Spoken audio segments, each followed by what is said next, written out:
Bismillahirrahmanirrahim. Assalamualaikum warahmatullahi wabarakatuh.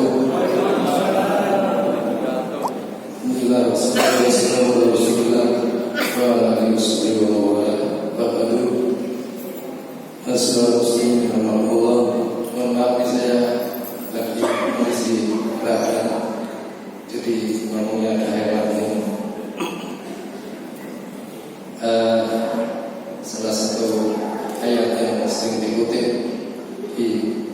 oleh para ulama Ustaz penceramah di bulan Ramadan tentu surat Al-Baqarah ayat 183. A'udzu billahi Bismillahirrahmanirrahim. Ya ayyuhalladzina amanu kutiba alaikumus syiyamu kama kutiba alal ladzina min qablikum la'allakum tattaqun. Ada 89 kali ya ayyuhalladzina amanu dalam Al-Qur'an. Ya ayyuhalladzina amanu ini sesungguhnya adalah panggilan kasih sayang dari Allah Subhanahu wa taala kepada orang yang beriman, sekaligus panggilan untuk cara Allah memuliakan hamba-hamba yang disayangi, yaitu orang-orang beriman. Ya ayyuhalladzina amanu.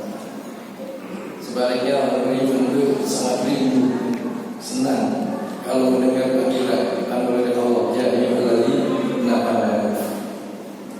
Dan itu panggilan yang ditunggu-tunggu, sehingga para sahabat yang diwakilkan Abdullah bin Mas'ud mengatakan menunggu panggilan itu.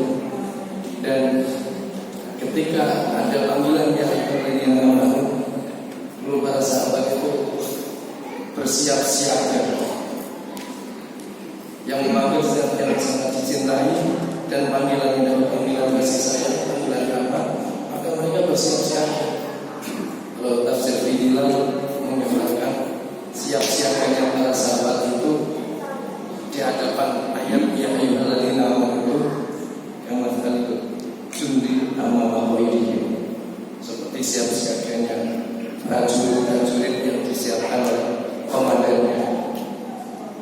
Karena setelah ada ya ayyuhalladzina amanu itu pasti akan ada instruksi, baik itu berupa perintah atau berupa larangan.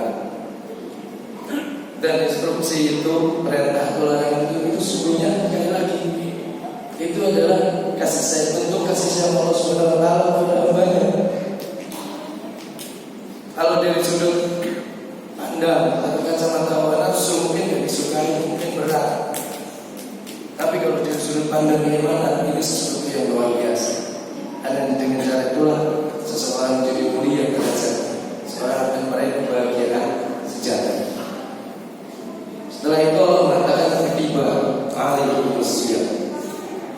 Ya, ada 4 kata kutiba dalam Al-Quran. Kutiba ala itu ada 4 dalam Al-Quran, dan itu semua dalam surat Al-Baqarah. Yang pertama ayat 178. Ya ayyuhalladzina amanu kutiba alaikumus qisasu fil qatl. Diwajibkan, maaf, kata kutiba itu asal katanya kata penulis, tapi ketika digandengkan dengan kata ala, ya kata ala itu artinya diwajibkan dalam bentuk pasif. Kutiba ala itu artinya diwajibkan, maknanya menjadi diwajibkan. Di surah Al-Baqarah dalam surat Al-Baqarah 108 kutiba alaikumul qisas, diwajibkan juga menegakkan hukum-hukum pidana. Ayat 180 idza hadara ahadukumul maut in taraka khairul wasiyah lil walidain, dan seterusnya. Diwajibkan menegakkan hukum-hukum perdata, wasiat harta. Ya. Ayat 183 diwajibkan menjalankan ibadah mahdoh yang dalam ini diwakili oleh puasa. Ya, puasa.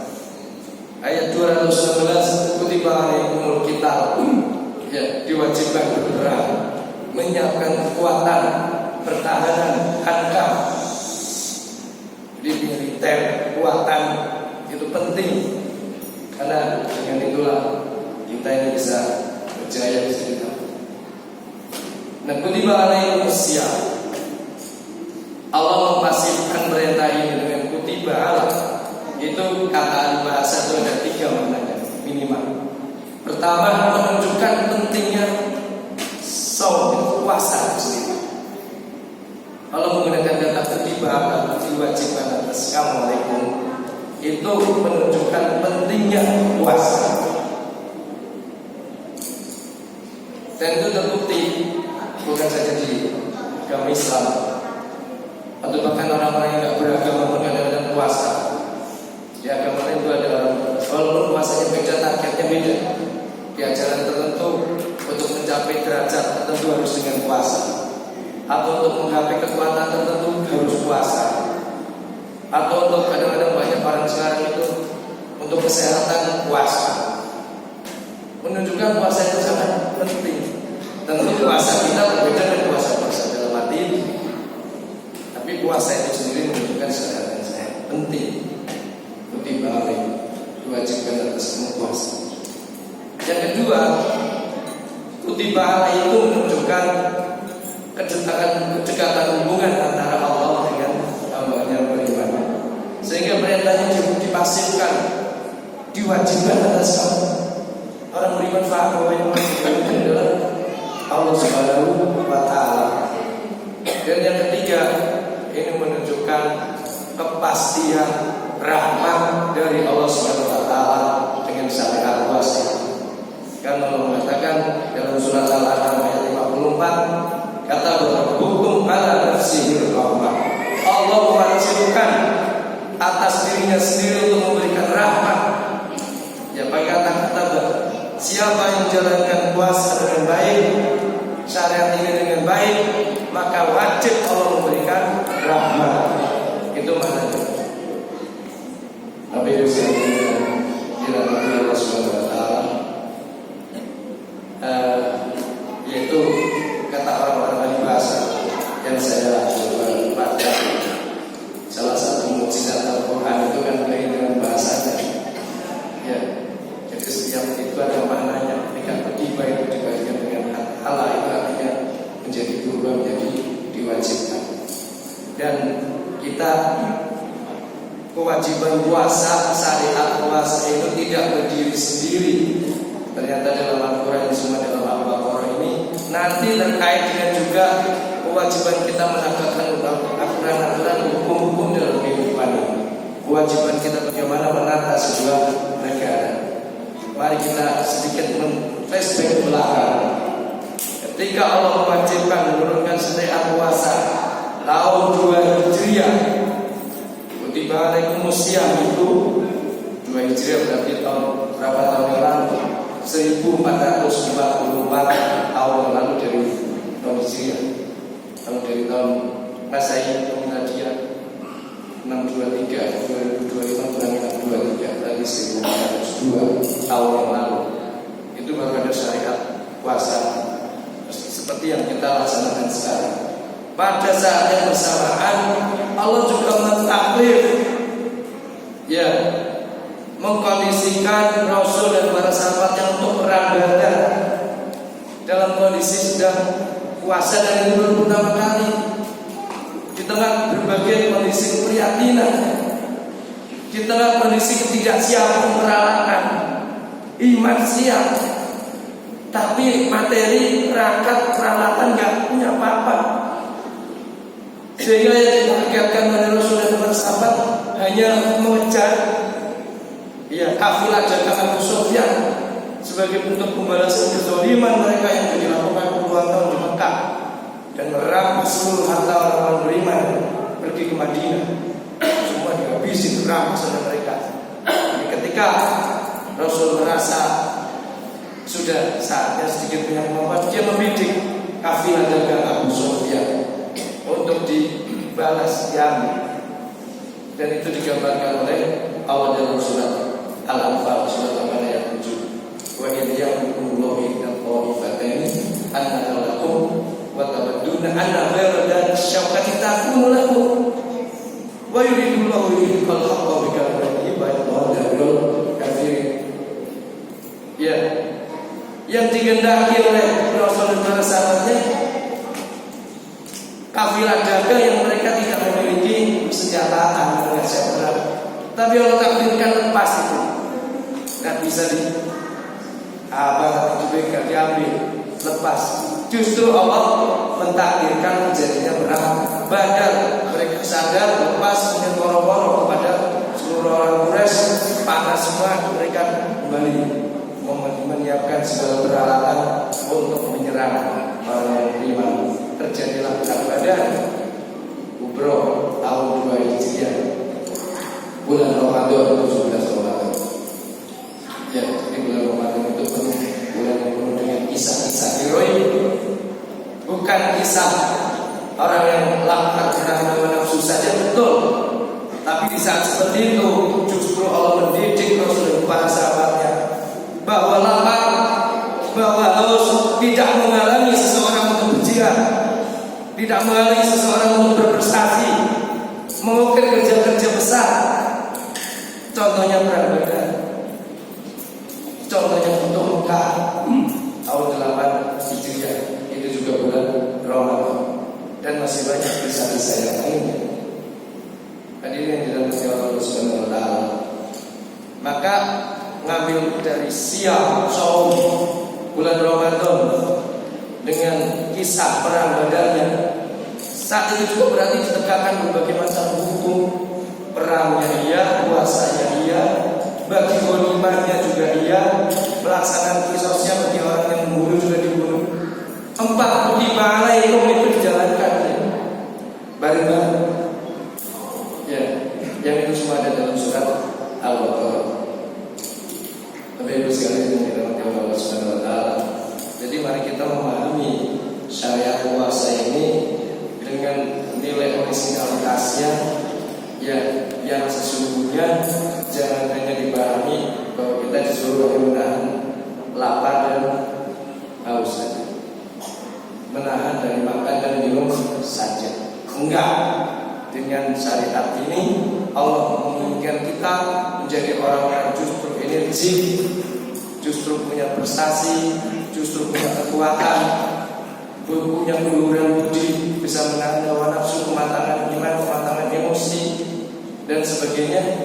Yang dengan cara seperti itu Allah akan mengangkat derajat kita. Kita siap dengan beban-beban yang lebih besar. Tengok saudara-saudara kita sekarang di Palestina, luar biasa mereka. Ya, kita masih berbagai kekurangan, keterbatasan, harus berhadapan dengan manusia paling bejat sepanjang sejarah, dengan tingkat kebejatan yang tidak bisa dilukiskan dengan kata-kata. Mau pakai kata apapun, ya tidak bisa melukiskan kebejatan Yahudi Zionis, tidak bisa. Ya, dan nggak ada yang berhubung tingkat kebejatan. Dan itu ada di hadapan kita sekarang. Kita bisa saksikan sekarang. Ya, melalui media itu saja. Nah tentu, mari kita juga berdunia kepada saudara-saudara kita. Ya, kita memang lapar, kita mungkin kekurangan sekarang. Ya, tapi mereka jauh lebih lapar, jauh lebih kekurangan. Kita masih bisa hidup bebas. Mereka semua dalam ancaman setiap saat. Beberapa hari yang lalu saya dikabari seorang mahasiswa S3 UNER namanya Amir Rai, S3 baru lulus, sekarang tinggal di Malang. Beberapa bulan yang lalu orang tuanya kemarin diserang dan kemarin seluruh keluarganya habis, saudara-saudaranya, kakak adiknya semuanya habis, semua saya. Teman-teman yang saya kenal dari sama-sama dan Asia, teman hidup sebatang di negeri orang, dan tidak cuma air, bukan hanya air lain saja yang begitu, yang mengalami nasib seperti itu, hidup sebatang tanah, tidak punya saudara, begitu banyak yang mengalami nasib seperti itu. Hadirin yang dirahmati oleh Allah Subhanahu wa taala. Soal benar atau tak benar itu kan soal persepsi. Makanya kita ini ya mari menyiapkan mental ya, berjuang, berjihad sesuai dengan kemampuan kita. Karena kewajiban ayat-ayat jihad itu relevan setiap saat. dan ada di semua bidang kehidupan. Tentu tuntutannya berbeda-beda, ya tuntutannya berbeda-beda. Ya, tapi minimal kita harus punya frekuensi yang sama walaupun realisasinya berbeda-beda. Ya, dari sekarang kita saksikan saudara-saudara kita di Palestina seperti itu. Mari kita juga punya keterlibatan dan banyak lembaga-lembaga yang juga peduli alhamdulillah dengan saudara-saudara kita itu. Mari kita juga bisa menyalurkan sebagian dari rezeki yang kita miliki agar nanti ketika di akhirat para surga berada di surga yang paling tinggi, kita berada di surga yang rendah, mereka menolong kita karena hubungan keimanan. Jadi nggak ada rumusnya ketika seorang dengan orang lain, orang tua dengan anak, anaknya bisa di surga yang tinggi, orang tuanya surga rendah, lalu anaknya harus menyesuaikan orang tuanya turun, enggak.